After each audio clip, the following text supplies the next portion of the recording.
everyone. Today is August 7th and our real devotion is entitled Kill Sin or It Will Kill You.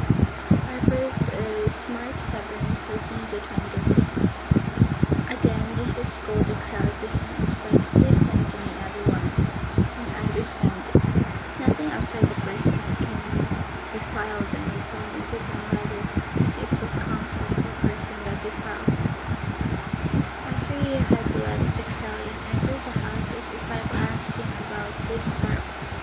"Are you so dull?" he asked, "that you see that nothing that enters a person from the outside can defile them? For it does not go into their heart, but into their stomach, and then out of the body." In saying this, Jesus declared all foods clean.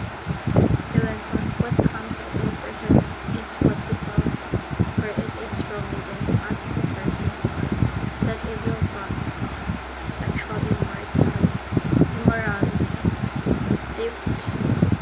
theft, murder, adultery, greed, malice, deceit, lewdness,